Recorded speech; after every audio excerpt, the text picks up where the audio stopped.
sebelum Kristus, nabi-nabi telah meramalkan kelahiran Mesias itu. Hai Betlehem di tanah Yudea, engkaulah yang terkecil di antara kota-kota, tetapi daripadamu akan tampil seorang penguasa bangsa-bangsa yang akan menggembalakan umatku Israel. Katakanlah kepada putri Sion, lihatlah penyelamatmu datang membawa damai. Dalam bulan ke-6, Allah menyuruh malaikat Gabriel pergi ke sebuah kota di Galilea bernama Nazaret, kepada seorang perawan yang bertunangan dengan seorang lelaki bernama Yusuf dari keluarga Daud, seorang lelaki yang lebih pantas menjadi ayahnya. Nama perawan itu Maria. Masuklah malaikat Gabriel ke rumah Maria, dan ia berkata, Salam, hai engkau yang dikaruniai, Tuhan menyertai engkau. Hah? Apa maksud dari salam itu? Jangan takut, hai Maria, sebab engkau beroleh kasih karunia di hadapan Allah. Sesungguhnya engkau akan mengandung dan akan melahirkan seorang anak laki-laki, dan hendaklah engkau menamai dia Yesus. Ia akan menjadi besar dan akan disebut anak Allah yang maha tinggi.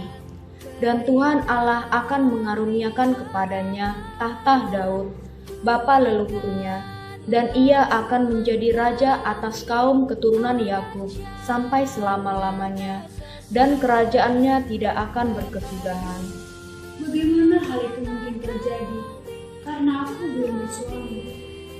Roh Kudus akan turun atasmu, dan kuasa Allah yang maha tinggi akan menaungi engkau.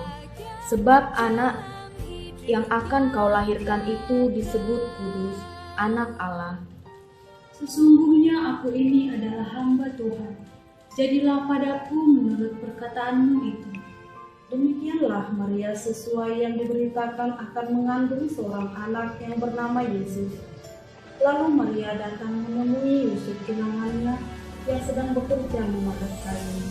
Mendengar hal tersebut, Yusuf tentu sangat terkejut dan berbicara pada dirinya sendiri.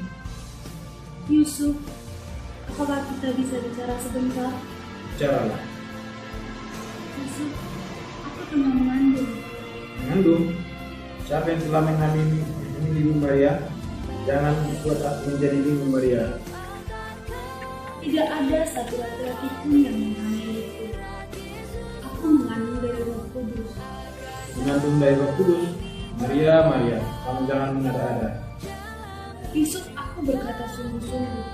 Beberapa hari yang lalu, ada seorang berpakaian putih bersih datang menemuiku. Dia mengatakan bahwa aku akan mengandung dari Roh Kudus, seorang anak laki-laki yang harus kunamai Yesus. Aku sulit mengerti, Maria. Aku tidak bisa berkata apa-apa. Beri aku waktu untuk merenungkannya. Baiklah Yusuf, aku pamit dulu. Bagaimana ini? Maria calon istriku bahkan sudah mengandung dari Roh Kudus. Namun aku tidak ingin mencemarkan nama baiknya.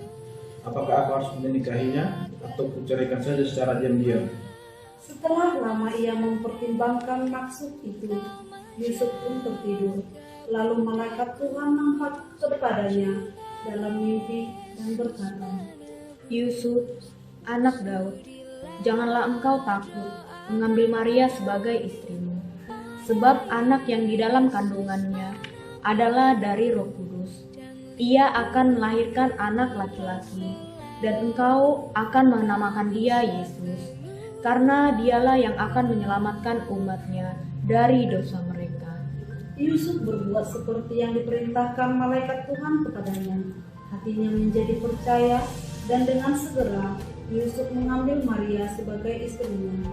Namun demikian, Yusuf tidak bersetubuh dengan Maria, sampai Maria melahirkan anaknya laki-laki, dan Yusuf menamakan dia Yesus.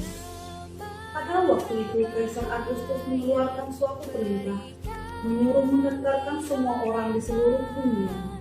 Inilah pendaftaran yang pertama kali diadakan sewaktu Quirinius menjadi wali negeri di Syria. Pengumuman. Semua orang supaya pergi ke negerinya masing-masing untuk mendaftarkan diri. Maka pergilah semua orang mendaftarkan diri. masing-masing di kotanya sendiri. Demikian juga Yusuf pergi dari kota Nazaret di Galilea ke Yudea ke kota Daud yang bernama Betlehem, karena ia berasal dari keluarga keturunan Daud, supaya didaftarkan bersama-sama dengan Maria tunangannya yang sedang mengandung. Ketika mereka tiba di kota Daud, mereka mencari penginapan karena Maria akan melahirkan. Tetapi semua menolak mereka, karena Yusuf tidak memiliki uang atau harta untuk membayar penginapan. Nyonya, berilah kami penginapan karena istriku akan melahirkan. Apa ada uangmu? Atau ada hartamu untuk membayarnya? Tidak Nyonya, tapi tolonglah kami, karena istri saya akan segera melahirkan. Hei sialan, pergilah. Orang sepertimu tidak layak ke rumahku. Lalu Yusuf dan Maria mencoba ke rumah kedua. Nyonya, berilah kami penginapan karena istriku akan melahirkan. Hei, jangan dekat-dekat. Pakaianmu kotor. Semua tamu di rumahku adalah tamu terhormat. Tahu? Demikianlah mereka selalu didolang. Akhirnya mereka lelah dan beristirahat. Yusuf, aku tidak tahan lagi. Perutku sakit sekali. Sepertinya bayi kita akan segera lahir. Maria, sabarlah, istirahatlah sejenak. Ketika mereka sedang beristirahat, lewatlah 2 orang anak kecil, yaitu anak dari seorang gembala yang memiliki kandang ternak. Tuan, mengapa Tuan ada di sini? Ini sudah tengah malam. Kami tidak mendapatkan penginapan, sementara istriku akan melahirkan. Kami pun tidak memiliki tempat, tapi ayah memiliki kandang ternak. Tidak mungkin Tuan ke sana. Di sana sangat kotor dan jorok. Tidak apa-apa, yang penting kami mendapatkan tempat untuk beristirahat.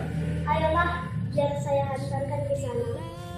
Ketika mereka tiba di situ, tibalah waktunya bagi Maria untuk bersalin, dan ia melahirkan seorang anak laki-laki, anaknya yang sulung.